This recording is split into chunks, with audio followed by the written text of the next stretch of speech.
Feasibility study ছাড়াই প্রকল্প, diamond হারবারের নদীবাঁধ সৌন্দর্যায়ন ছিল গিমিক। অভিযোগ অভিজিৎ দাস ববির।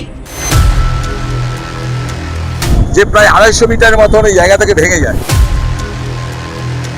এটা অভিষেক ব্যানার্জি 21% নেই, কারণ ক্যাগের রিপোর্টে শুধু ওর নামই রয়েছে।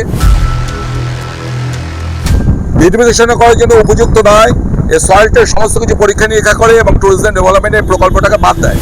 ফিজিবিলিটি স্টাডি ছাড়াই ডায়মন্ড হারবারের নদী পার সৌন্দর্যায়ন প্রকল্প হাতে নেওয়ায় 1.29 কোটি টাকা অনর্থক খরচ হয়েছে বলে অডিট রিপোর্টে প্রশ্ন তোলা হয়েছে।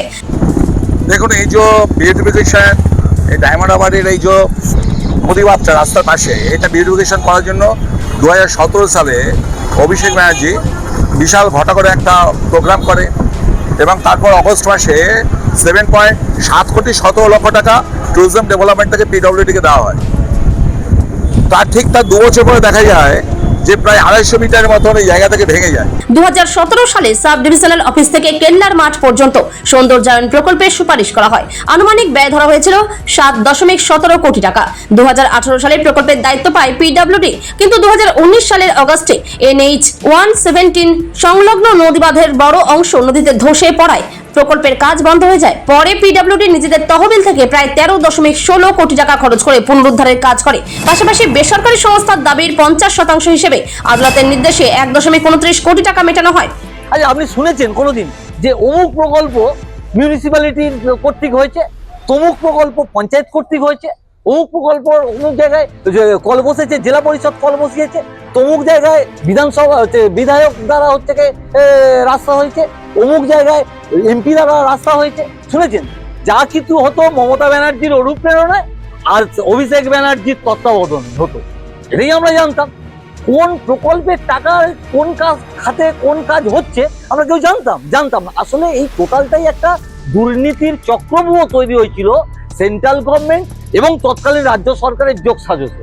অডিটের দাবি, জমির ভঙ্গুর প্রকৃতি জানা সত্ত্বেও প্রকল্পের আগে যথাযথ ফিজিবিলিটি স্টাডি হয়নি।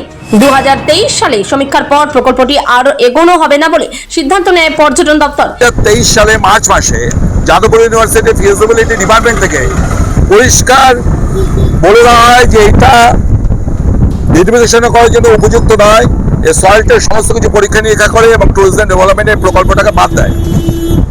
আমার প্রশ্ন এটা যে অভিষেক ব্যানার্জির নির্দেশে সেদিকে পিডব্লিউডি ইঞ্জিনিয়ারগুলো তাহলে কি রিপোর্ট দিয়েছিল যে এতগুলো কোটি কোটি টাকা যে পাবলিক মানিটা যে এটা নষ্ট হলো?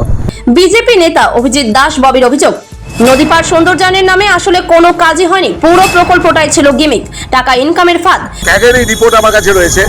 ক্যাগের রিপোর্টে 68 নম্বর ফুটপ্রিন্টে পুরো পরিষ্কার অভিষেক ব্যানার্জির নাম রয়েছে যে তার নির্দেশে এই প্রকল্প রূপায়ণের নাম করে এত কোটি টাকা দেওয়া হয়েছিল এবং তার ফলে আজকে প্রকৃতির এই ভারসাম্য নষ্ট হচ্ছে, বারবার এই জায়গাটা ভাঙছে। কিছুদিন আগেও প্রায় 16 লক্ষ টাকার মতো দেওয়া হয়েছে। মূলত তার অভিযোগ, সঠিক কোন নিয়মে না মেনেই এই কাজ হয়েছে, যা পরিকল্পনাবিহীন। আগামী দিনের গোটা ডায়মন্ড হারবার জলের তলায় চলে যেত।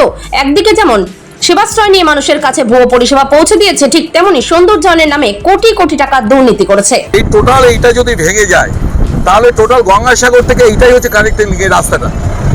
সেই কানেক্টিং লিঙ্কে আমাদের ছিন্ন হয়ে যাবে, তাহলে বাকি পুরো জনজীবন ব্যাহত হবে।